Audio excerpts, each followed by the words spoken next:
Saludos República Dominicana, saludo a la gente de Sudamérica, a la gente de Bolivia, a la gente de Venezuela, a los amigos de Paraguay, Brasil, a los argentinos, a todos los que visualizan diariamente la cirugía de la verdad, en la que nosotros siempre buscamos temas que son universales, temas que están sobre el tapete en los diferentes países. Y estos vídeos se preparan precisamente para poner un punto de vista sobre el tapete, sobre los elementos que se discuten, los elementos que son considerados a la hora de establecer un diálogo, una discusión, algún proyecto. Hoy vamos a trabajar un video que está relacionado con el uso de los celulares en la escuela y cómo ese movimiento viene tomando fuerza, poder a nivel global, porque los estudiantes han bajado de rendimiento, porque los estudiantes ya no son lo mismo. Y entonces se requiere que nosotros podamos de alguna manera aportar a ese debate. El segundo tema que vamos a tratar en este video es el aspecto de la visita que realiza Antonio Guterres, el secretario general de la Organización de Naciones Unidas, a propósito de la situación que está viviendo el hermano país haitiano. Ahí se está viviendo una situación complicada, ahí se está viviendo un momento de crisis, de hambruna, de insalubridad.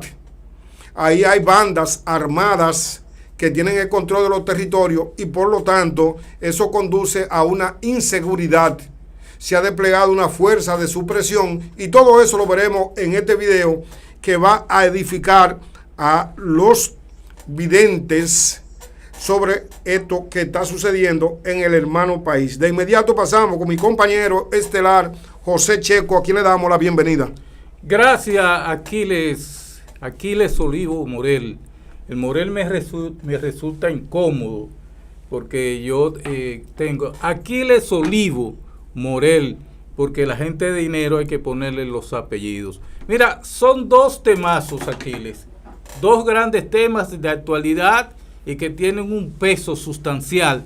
Así que los amigos de todo el país y de todo el orbe que pongan atención, porque a continuación vamos a poner nuestro talento a fin de que estos temas sean desmenuzados y que se pueda comprender las causas y el efecto que tienen estos temas sobre la República Dominicana y el resto del mundo. Así que vamos a empezar con el primero. ¿Por qué en nuestro país recientemente el ministro de Educación, Miguel de Camps, de manera administrativa, ha tomado la decisión de prohibir los celulares en los centros educativos? Ya sabemos que realmente esto es incompatible con la concentración que ese aparatico, que tiene muchas veces hasta 53, 57 funciones, puede distraer la mente de una criatura de 12, 15 hasta los 77 años.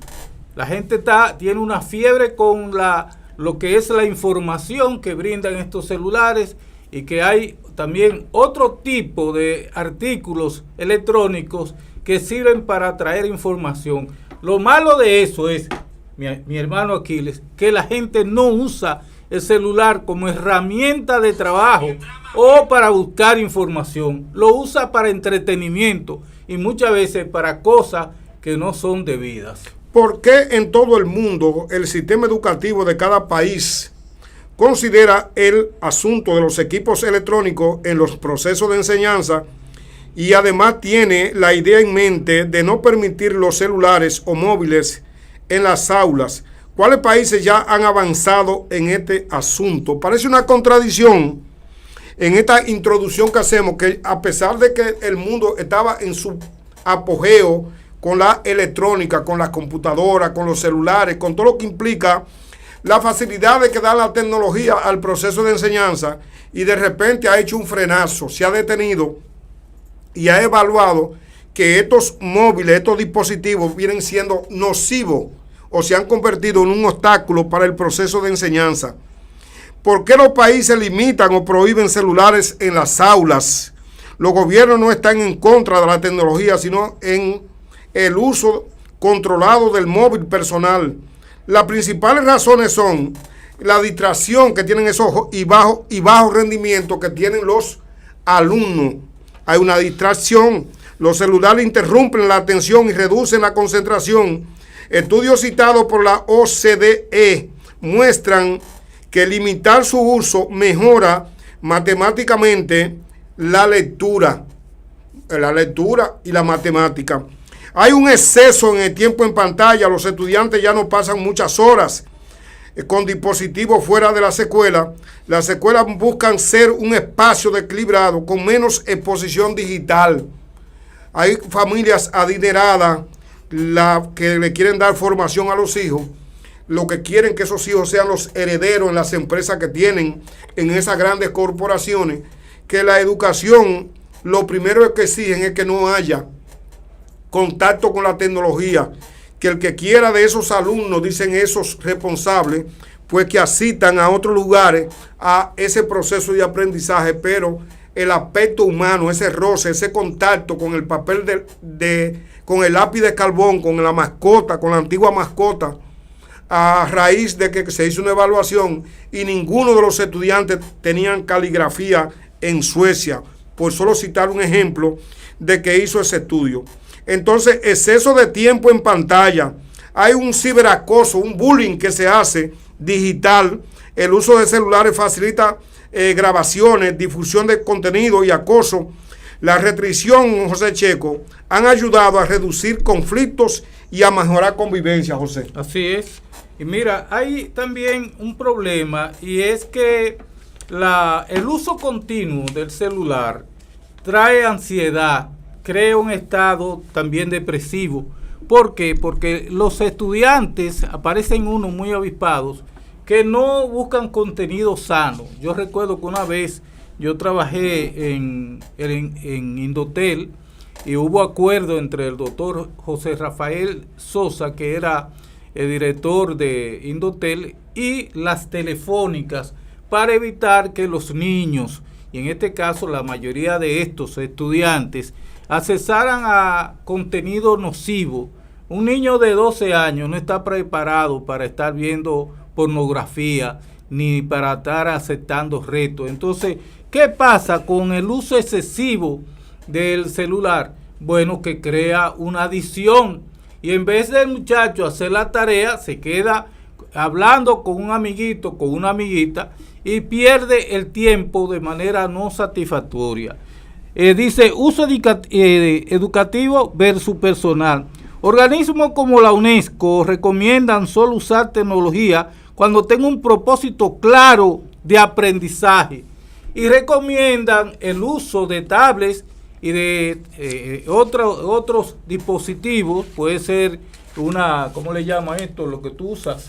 Sí. Una laptop. Una desktop. Pero que esté debidamente ya preparada. Pero por solo citar un ejemplo, las empresas públicas, las del gobierno en todos los países, no hay un solo país de América Latina donde ese horario de 8 horas se pierdan 2 horas, se pierdan 3 horas de los trabajadores, quienes se concentran en el uso de las redes sociales.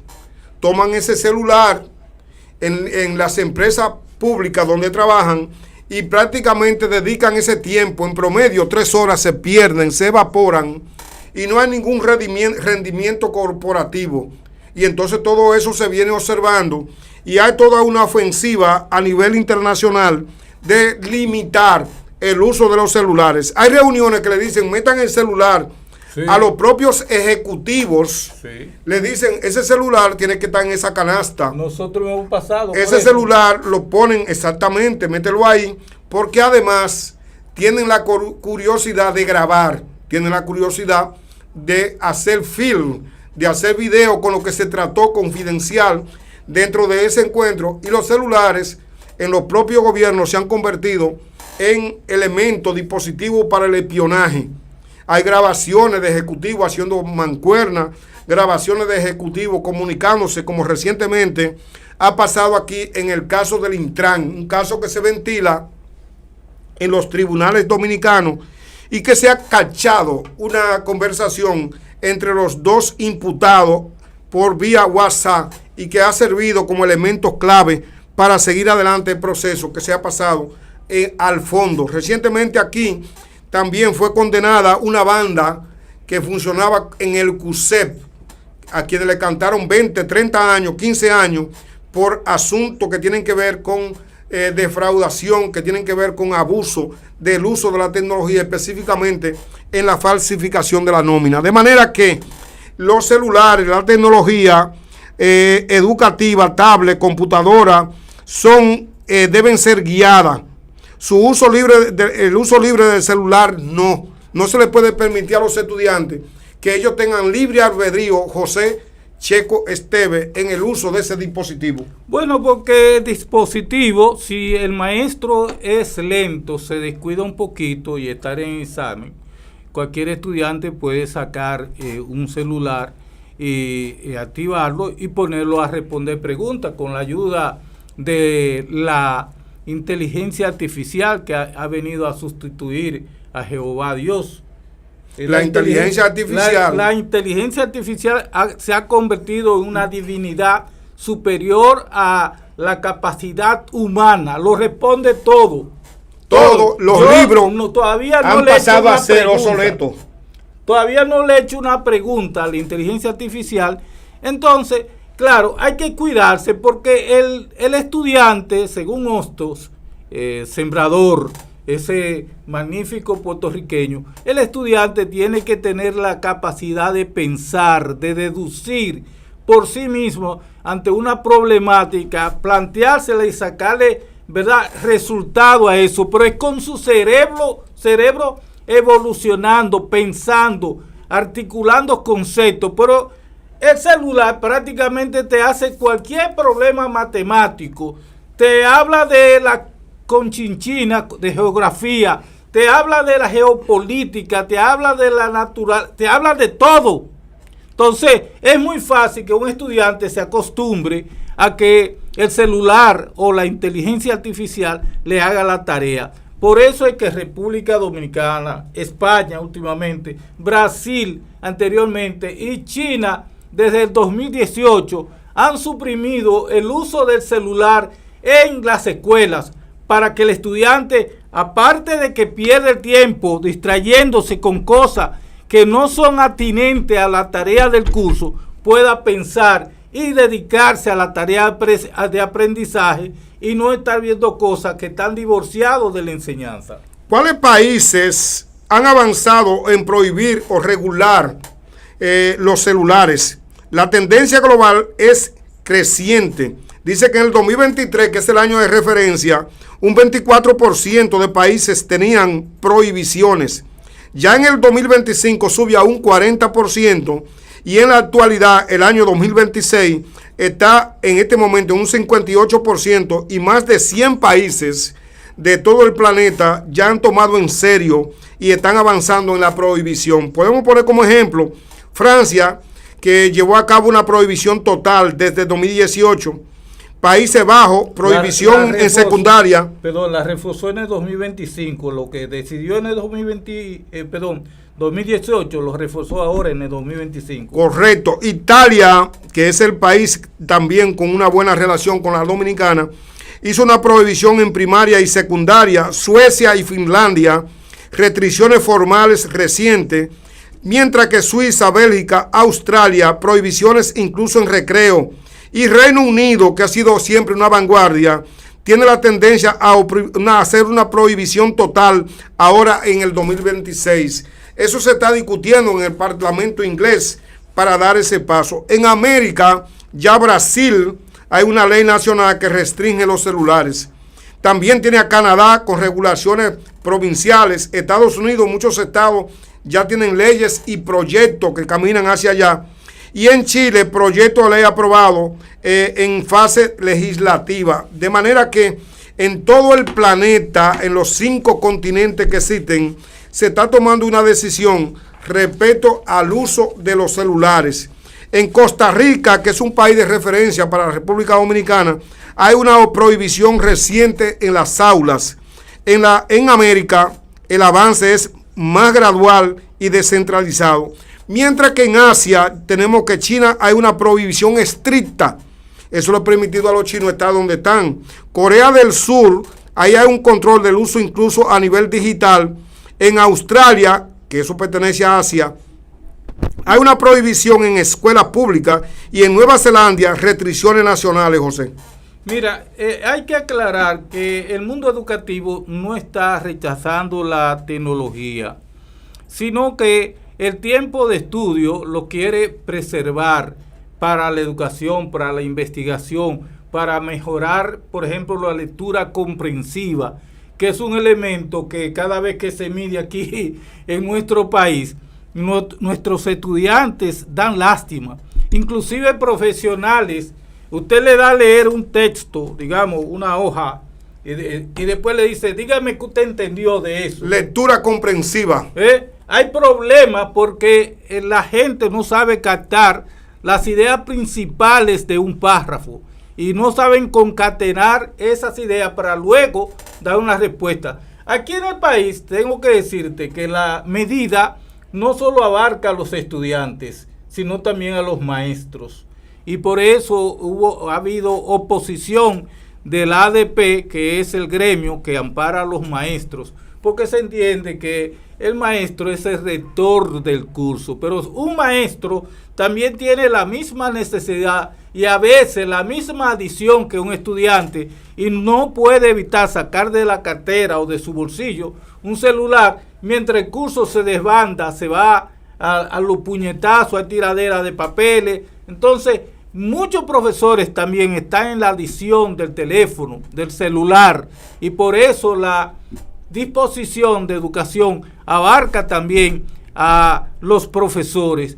Definitivamente el mundo ha dado un cambio con respecto a esta transformación. Una transformación, no rechazando la tecnología, porque el estudiante, el profesor, tiene horas, diríamos, de más para luego que termina el horario de clase, volver a ver lo que quiera en su celular. De eso vamos a hablar ahora. Importante, no todos hacen lo mismo.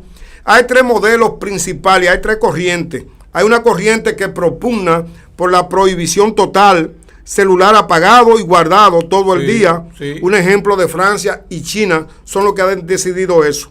Hay una restricción parcial, solo en clase o con permiso del profesor. Ejemplo, Canadá y Finlandia están en esa situación. Y también ya ahí tenemos la situación de autonomía escolar. Cada escuela decide, ejemplo, Reino Unido, antes de la ley de Estados Unidos. Hay escuelas que dicen, bueno, ustedes son los que vamos a determinar en este parque las reglas de juego, como hacen ellos en la NBA. En cada estado se juega con estas reglas de juego y en eso se está trabajando. Lo que está sucediendo es que tú hacías un gran esfuerzo en la adquisición de los libros y te gastabas un dinero grande en eso al principio, y la inteligencia artificial, como decía José Checo, ha cambiado ese panorama. Ya todo el mundo recurre rápido a buscar respuestas actualizadas, no importa el tema, sin importar si es de matemática, si es de biología, si es de trigonometría. Si se trata de un tema de química, ahí la inteligencia artificial, la que existen, que están especializadas en esto, en lo básico, ¿verdad? Ahí tenemos la primera, que es la Gemini, que es la inteligencia artificial de la empresa Google. También está Copilot, que es la empresa de la inteligencia artificial de Microsoft. Pero también hay una inteligencia artificial nueva, que es la DeepSeek, que es la de los chinos, que ha sobrepasado las expectativas que se tienen en Occidente. Y finalmente ahora apareció nueva vez otra inteligencia artificial que es propiedad de una empresa que se llama Anthropic y que obedece al nombre de Mitos, que dicen que si cae en la mano equivocada sería un error.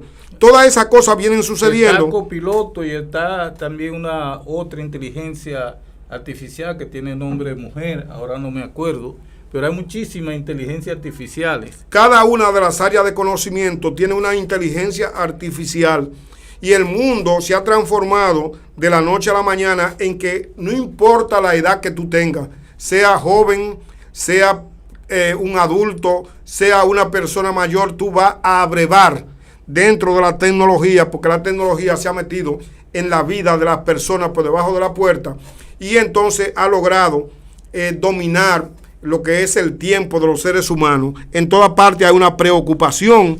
¿Qué vamos a hacer con los celulares? y el tiempo de obsolescencia, que eso es otro tema importante de estos móviles, cada vez sorprenden a la población a nivel global y cada quien quiere tener el último dispositivo de cada compañía y se ha creado una competencia frenética, además de las aplicaciones, porque hay aplicativos para matemática, hay aplicativos para biología, hay aplicativos para hacer ejercicio, hay aplicaciones que llevan para los deportes, que llevan cuáles son las rutinas, cuáles son la alimentación que tú debes llevar. De manera que eso está sucediendo y es un tema que vamos a bregar con él en los próximos años y que nosotros no tenemos otra manera de contemplar esa realidad. Lo cierto es que, ¿cómo llama la adicción al juego? Ludopatía. Ludopatía, caramba, se me olvidó. La ludopatía es muy común en los estudiantes. ¿Por qué? Porque este aparato trae 70 Mire cómo está la pantalla de mi celular. Miren ustedes, es llena de cosas. Entonces, ahí hay también lugar para que el estudiante, el joven, se entretenga. Hay unos juegos electrónicos que ellos juegan y entonces le crea adicción. Y ahí viene la ludopatía, que el muchacho desatiende las tareas que tiene que hacer de hoy para mañana o las tareas que tenga para otro día y se pone a jugar, inmediatamente tiene libre. Porque tiene unos compañeritos, y yo sufro de eso. Tengo un hijo que a veces tengo que pelearle para que deje eso. Pero no solamente soy yo. Aquí en los colegios de Santiago y del país hay un oleaje de eso. Hay una problemática que va increciendo de los muchachos ludópatas que dejan el estudio porque esto lo tiene realmente absorbido, los juegos electrónicos, y lo hacen por el celular, por la laptop, por donde puedan. Entonces, esto es un peligro para la gente que está estudiando, que necesita... No sabemos con exactitud qué está pasando en Venezuela, qué está pasando en Paraguay, qué está pasando con los sistemas educativos de Costa Rica, qué está pasando en El Salvador, Nicaragua, qué está pasando en cada país de Sudamérica, Centroamérica, respecto a la transformación del currículum. Pero en la República Dominicana hay una meditación, se está cavilando en el sentido de qué hacer con el sistema educativo y se está redimensionando lo que se le va a enseñar a los alumnos. ¿Qué hacer? ¿Qué le vamos a enseñar a estos alumnos para que no estén pensando en hacer una carrera de 6 años, de 5 años, 4 años, sino que cuando tengan 2 años estudiando determinada batería de conocimiento, puedan ir a la sociedad y puedan hacer parte de la oferta de trabajo, acceder a la oferta de trabajo que existen. La conclusión es que en el mundo educativo no está rechazando la tecnología, no la está rechazando. Está intentando controlarla para que sirva el aprendizaje. Y entonces se cuecen dos ideas. La tecnología planificada es igual a aprendizaje. Si la tecnología se planifica bien, hay un proceso de aprendizaje. Si se deja libre en el celular, se produce una distracción. Por eso se promueven computadoras, plataformas digitales, inteligencia artificial, educativa, pero se limitan los móviles personales dentro de la clase. Ese tema es un tema que tiene preocupado a la República Dominicana a propósito de que terminó el año escolar y que prontamente, cuando regresen esa gran cantidad de alumnos a las aulas, tendrán que hacer choque con ese nuevo conocimiento, con ese nuevo programa educativo que se va a implementar. Y por supuesto, tenemos que tener una idea clara de cómo manejar también ahí, en ese programa, la tecnología, los celulares, que son un elemento que ha sido de una distracción. Ha creado un ripitipitipi en los estudiantes y hasta ahora no hay posibilidad de que se avance como se debiera avanzar. De manera que en este video se trata de hacer un aporte, José, significativo a la discusión. Bueno, vamos a ver entonces, como tú dices, ya los estudiantes salieron de clase.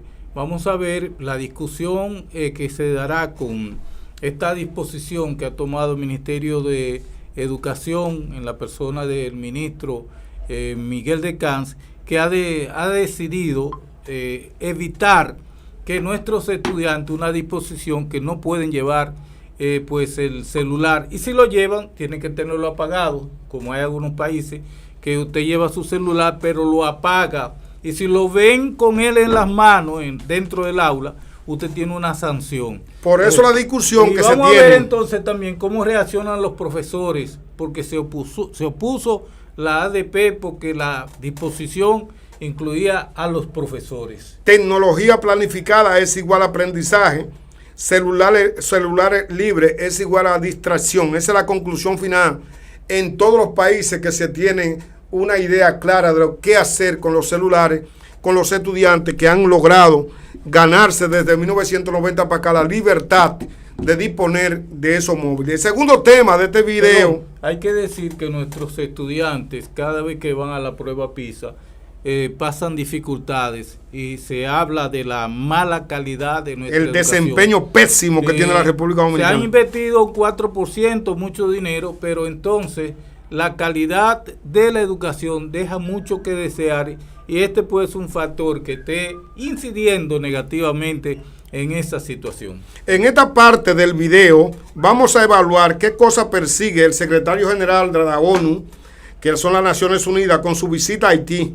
Si aún las fuerzas de supresión no pueden exhibir el logro de objetivo, además de la situación de pobreza e insalubridad, ¿por qué se enfocan en organizar un proceso electoral? Ahí ha venido tratando de averiguar si existen correctamente la población la idea de ir a las urnas y sacar de ahí autoridades legítimas, autoridades que emanen de un proceso electoral. ¿Qué busca realmente la visita del secretario general de las Naciones Unidas en Haití? La visita de Antonio Gutiérrez tiene varios objetivos concretos, no solo uno: evaluar la crisis directamente en el terreno, que eso es lo que procura él, evaluar qué tanta es esta situación. Fue a ver cómo está la seguridad, el control de las pandillas y la situación humanitaria, José Checo. Sí, bueno, el señor secretario general de la ONU fue a medir eso, pero también su presencia en Haití puede ser un grito ante la comunidad internacional, que ha prestado poca o cero atención a Haití con esas bandas, con unas elecciones que hace tiempo que no se celebran, y esa inestabilidad.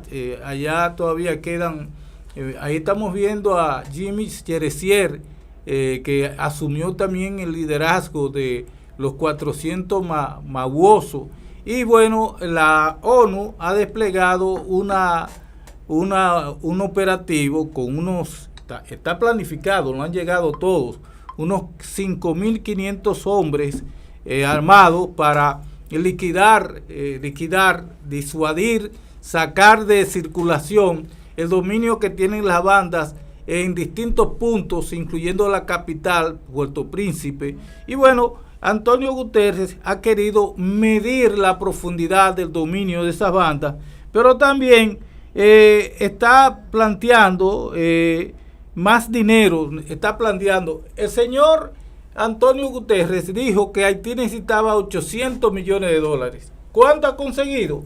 Apenas 200 millones para la parte operativa de esos 5.500 hombres que van con el plan de liquidar las bandas criminales de Haití. Esto no es fácil, porque esas bandas tienen años dominando el territorio, y esta gente que han enviado allí, especialmente de Sudán y de otros países de Kenia, pues no dominan.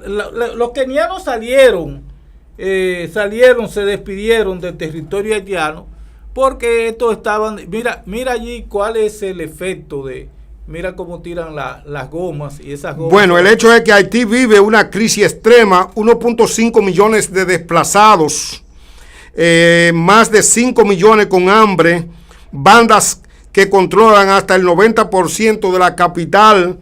En términos simples, no se puede dirigir una crisis así desde una oficina. Se necesita presión directa e información real, y en eso anda el secretario general. Presionar a la comunidad internacional, eso le va a permitir a él tener a mano a Guterres, que fue con un mensaje claro: Haití necesita ayuda urgente y los países no pueden mirar hacia otro lado. La ONU necesita más dinero. El plan humanitario de 2026 está subfinanciado.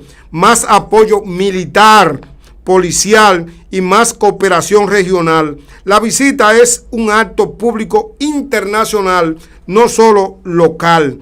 Revisar la fuerza con la pandilla, evaluó la fuerza de supresión, que fue la que sustituyó a los kenianos que estuvieron ahí durante 2 años consecutivos y que tuvieron hasta dificultades para cobrar el dinero que se les fue prometido.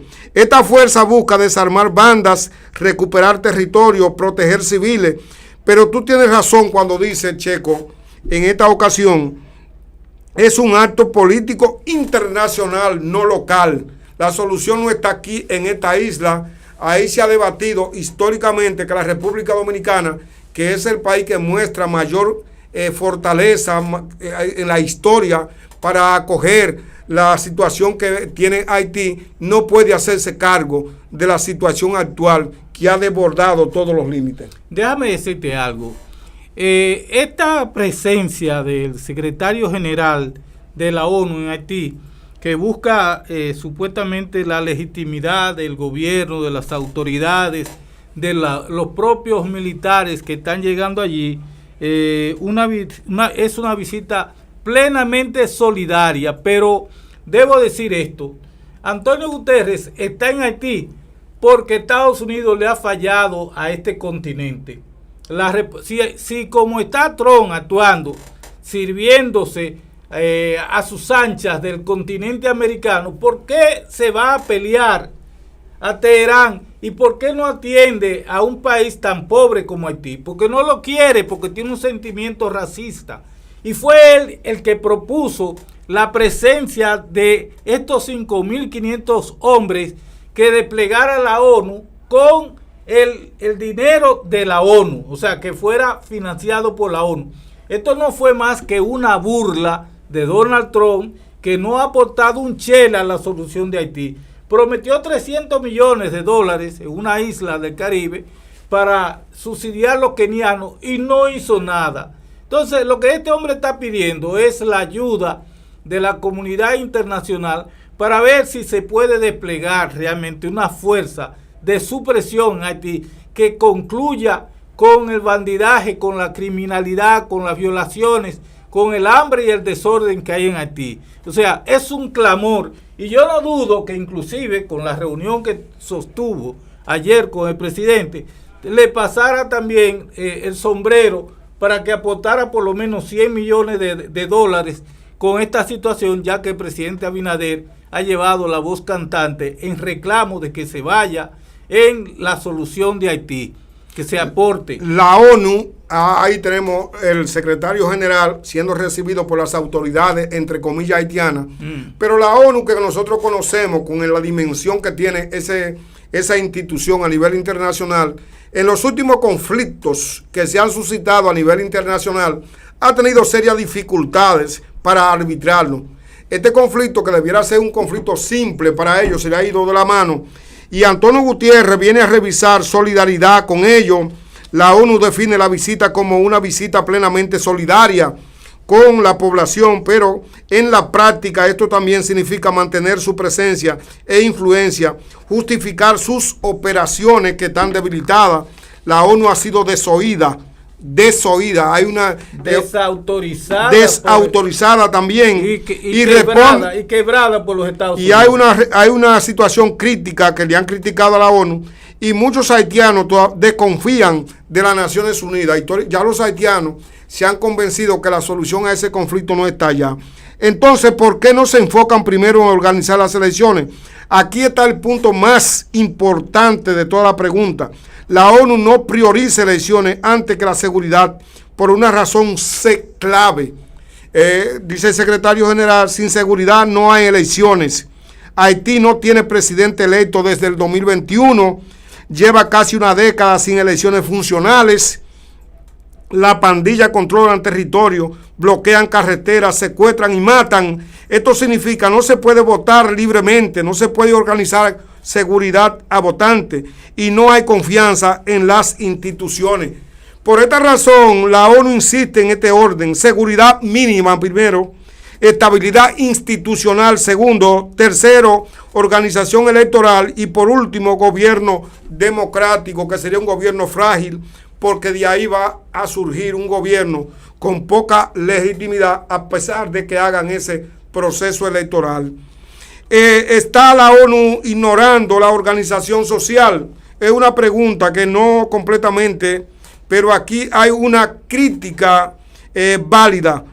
Lo que sí están haciendo la gente es apoyar acuerdos políticos entre grupos haitianos, promover un pacto nacional para elecciones y asistir técnicamente al proceso electoral, José Checo. Bueno, de que mataron a Jovenel Moïse, que fue el último presidente, lo asesinaron en su propia residencia. Haití no ha tenido presidente. La ONU lo que está tratando de crear las condiciones de una seguridad mínima y haciendo contacto con grupos políticos y económicos de Haití para hacer acuerdos, pero estos son acuerdos muy frágiles, porque la ONU, si la ONU pudiera llevar allí condiciones económicas, si la ONU tuviera robustecida, pero la ONU está inclusive dentro de una crisis de credibilidad, porque hay que ver lo que fue la última reunión, la última asamblea de la ONU que se dio en New York, cuando los mandatarios latinoamericanos y el propio presidente estadounidense se dedicaron a minar la poca organización, el poco poder de establecer la paz mundial en todo el mundo. Entonces, la ONU tiene una limitación grave. No puede convocar elecciones porque no están creadas las condiciones mínimas. Pero además, José, ¿y qué tú dices, por ejemplo, de lo que la agenda establece?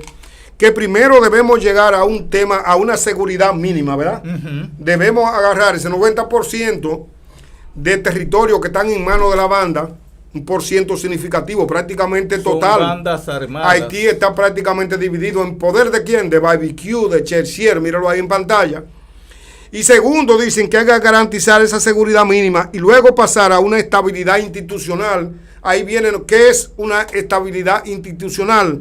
Nosotros desde este video miramos que la estabilidad sería que todas las instituciones del registro civil empiecen a operar como yo doctor, le entrego, le pongo en poder de los haitianos un carnet de identidad o una cédula, como se quiera llamar, que le dé la validez, que le dé la categoría a esa persona de ejercer el sufragio, de ejercer el voto. ¿Cómo me van a empadronar? ¿Qué se me va a exigir a mí ese día de las votaciones?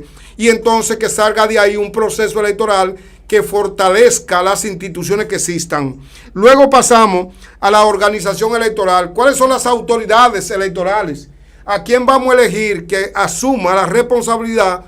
Que en este caso la contraparte nuestra, que es la experiencia que tenemos la Junta Central Electoral. La Junta Central Electoral se encarga del registro civil en la República Dominicana. Ahora está inmersa en la entrega de una cédula de identidad y electoral que tendrá una validez de 20 años. Y esa cédula que da garantía de mucha seguridad, pues la pone en poder de los ciudadanos y eso significa organización. Y por último, de ahí deberá surgir un gobierno que la mayoría, o sea, la sombrilla, los que ejercieron el voto, estén convencidos que esas son las autoridades que corresponden a ese país, que surgieron del ejercicio electoral, que es el mecanismo que procura la ONU, que es el mecanismo que procura Estados Unidos y que es el mecanismo ideal en países tan incipientes en términos institucionales como Haití. Es una situación frágil, de mucha fragilidad, mucho desplazamiento, mucho descontrol, hambre, insalubridad. Y el secretario de las Naciones Unidas, que es Antonio Guterres, asiste al escenario tratando de solidarizarse, tratando de dar un espaldarazo, tratando de lograr que sea creíble ese proceso que está siendo impulsado por las Naciones Unidas. Un proceso que nosotros desde este lado de la isla, porque compartimos la isla Hispaniola con Haití. La gente que nos ve en Sudamérica, que nos ve en Centroamérica, que nos ve en Estados Unidos, en los 5 condados que existen, tienen que tener la idea de cuál es el contexto. Haití comparte la isla Hispaniola con la República Dominicana, José Checo. ¿Perdón? Que Haití comparte. Sí, y cuando tú hablabas, dijiste una palabra, que los haitianos migran, Sí. vienen aquí, y ya sabemos la problemática que no ha creado eso. Dice que Antonio Guterres no fue a resolver la crisis haitiana de inmediato, sino a presionar al mundo para actuar, evaluar la seguridad y la misión con las pandillas, reforzar apoyo internacional. Todo eso es cierto, fue una visita solidaria, pero de hecho en la práctica política, en lo que tiene que ver con resolver problemas, yo te voy a preguntar a ti, ¿cuántos haitianos tú conoces? Adiós, pero bastante. ¿Cuántos tienen documentos haitianos? Ningunos. ¿Cómo van a resolver el problema del registro civil? Esas son las tareas pendientes que tienen. Entonces, en lo inmediato, tú llevar la población a sacar registro, una tarea de 5 o 10 años. Seriamente. O podríamos nosotros, podría la República Dominicana, que la pregunta, facilitar por un periodo considerable la plataforma electrónica que tiene la Junta Central Electoral y crear un espacio que tiene suficiente espacio en disco duro, tiene suficiente espacio tecnológico, suficiente espacio de seguridad, y todos esos espacios tecnológicos, podría decirle, nosotros se lo vamos a facilitar por un tiempo, le vamos a dar eso a ustedes de gratis y vía remota, un acuerdo con las Naciones Unidas, y vía remota se lleva a cabo ese empadronamiento. Esa es la sugerencia de la cirugía de la verdad. O sea, tenemos que ser solidarios todos los países, como lo admite el secretario general. Esto no es un problema único de los haitianos, es un problema de la comunidad internacional. Pero no hay papeles en Haití, no hay instituciones en Ponga Haití. el dedo ahí, no hay en un escáner, y ese dedo dice que la huella digital es única, y entonces la vamos a almacenar, te tomamos los datos, te entregamos el carnet de inmediato, esa es la sugerencia, te entregamos un pequeño carnet con los datos mínimos. De acuerdo. Y ahí ya tú tienes prácticamente resuelto el tema de la legitimidad que exige ese proceso electoral. Pero hay que aplazar las elecciones 2 años, por lo menos, con ese simple detalle. Ponga el dedo ahí. El registro de los datos biométricos. Aquí hubo problemas con eso, aquí cerraron la frontera porque estamos exigiendo el registro de los datos biométricos. Entonces eso aplazaría las elecciones en Haití por 2 años. Pero yo recuerdo que en las últimas elecciones, convocatoria a elecciones también, se presentaron. ¿Tú sabes cuántos candidatos? Bueno, son 135 partidos. Hay una fragmentación. Se presentaron 101 candidatos a la presidencia. Pero pueden presentarse 200. Está bien. El hecho es que hay que buscar un mecanismo de entendimiento en esa sociedad. Eso es lo que nunca ha existido allí. Entonces, está la ONU ignorando... Yo soy pesimista. Correcto. Está la ONU ignorando la organización social. No completamente, pero aquí hay una crítica. La crítica que se tiene, lo que sí está haciendo es apoyar acuerdos políticos entre los grupos de haitianos. Ahí está Antonio Gutiérrez. Promover un pacto nacional. Ahí está Antonio Gutiérrez. Para elecciones y asistir técnicamente el proceso electoral. Tú ves, asistir técnicamente el proceso electoral. Esa asistencia técnica que implica tener los elementos técnicos para organizar eso, no puede ignorar a la República Dominicana, no puede estar de espalda a la experiencia que tiene este país en esos aspectos de manera electrónica. Aquí ya se está tan avanzado que ya tú puedes votar directamente en una computadora. Danilo hizo aquí un intento con los haitianos que están residentes aquí, ilegales, y trató de llevar adelante un plan de regularización, y se gastaron 2.000 millones de dólares, si no me equivoco, o de pesos. De pesos dominicanos. Y realmente se logró empadronar 200.000 y pico de personas. Pero había un capítulo, apenas 2.000 tenían documentos, y se le dio los papeles así, y nos creó un problema en el registro civil, porque muchos haitianos también alegaban que eran dominicanos. Entonces el problema es que cuando se habla de la comunidad internacional, Aquiles, ¿tú sabes a quién hay que referirse? Claro, a Canadá, a Francia, a Estados Unidos, a Inglaterra, a los que tienen los recursos. Sí, pero con Estados Unidos basta, no porque tenga los recursos, sino por el peso geopolítico que tiene en esta zona. Cuando tú hablas de comunidad internacional, tú no puedes hablar de la ONU, porque la ONU no está resolviendo conflictos. Aquí hay guerras que se llevan paralelamente. Hay un descreimiento ante las Naciones Unidas. Un desgaste. Hay gente que sostiene que eso debe redimensionarse. ¿Pero por qué? Porque Estados Unidos está aplicando la política de gran garrote y no le interesa que haya un solo centro, una sola entidad que cuestione, que pueda cuestionar y que pueda sancionar si se quiere. Le han quitado todo el crédito, le han quitado toda la autoridad, pero lo han hecho ex profeso, lo han hecho con la idea de que si creamos un desorden, lo que vale allí es la fuerza, los garrotazos, la mordida, las bombas que yo pueda tirar. Bueno, pues este video de Cirugía de la Verdad concluye: lo que no han logrado es crear un Estado funcional donde tú tengas todas las instituciones de pie, donde haya un respeto colectivo, donde se respeten los derechos humanos, donde se ponga al hombre haitiano como centro de las políticas públicas, donde cada uno de los elementos como actores principales puedan actuar con respeto, con solidaridad con sus semejantes. Unificar el liderazgo político allá no ha sido posible. Allá hay una composición social en ese país muy rara, en la que el liderazgo político es muy disperso, se autotraicionan, se traicionan a diario con los acuerdos que firman. Y no hay manera de imponer un orden interno, José. No hay manera de que se respete. Tú pasas un día sentado, dialogando, acordando cosas, y cuando te levantas de la mesa, ninguno de los que estuvieron presentes, a pesar de que acordaron, respeta esos acuerdos. Todo el mundo al otro día amanece conspirando contra lo que se ha acordado. No puede gobernar Haití ni reorganizar una sociedad directamente. Eso debe ser liderado por haitianos, aceptado por actores políticos internos. La ONU no puede asumir eso. La ONU no puede sentarse a dirigir a Haití desde bajo Manhattan, donde está enclavada ese edificio allá de las Naciones Unidas, que por cierto hemos estado ahí en las Naciones Unidas, frente a lo que es el edificio de comercio del Estado de Israel. Bueno, en las últimas décadas, y más que 10 años, en las últimas 2 décadas, hay naciones poderosas que han pretendido que República Dominicana asuma la problemática haitiana en su conjunto. Aquí la mayoría de haitianos que reciben educación.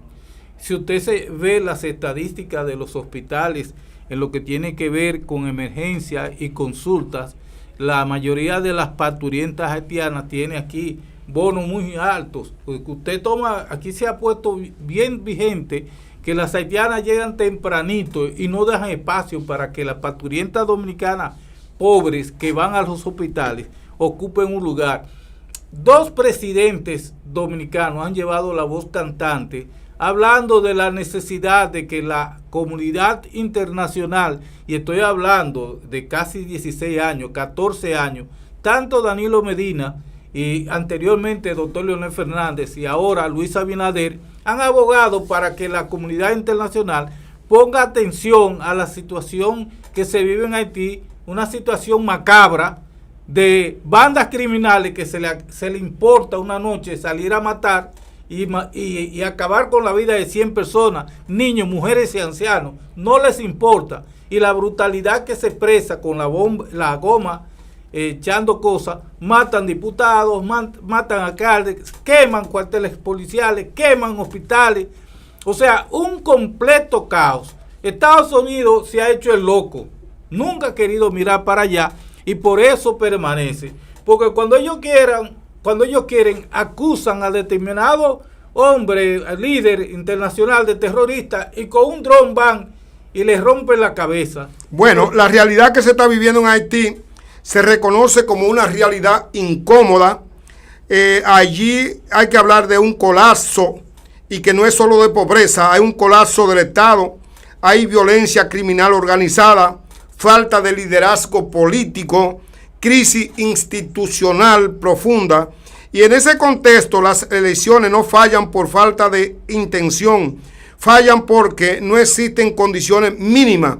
La conclusión en este video, claro que se ve bastante en el mundo político, la visita de Guterres no busca resolver a Haití el problema que tiene de inmediato, sino presionar al mundo para actuar, evaluar seguridad y misión de antipandilla, reforzar apoyo institucional, mantener vivo el proceso político, pero también señala algo cierto: la estrategia es lenta, los resultados son limitados y la población sigue esperando cambios reales. Haití es un estado colapsado, un estado donde nadie respeta a nadie y donde ahí se está viviendo sálvese quien pueda, lo que significa que para República Dominicana, que es su vecino inmediato, la conclusión final, José, a la que hemos llegado es que no soportamos ni un haitiano más.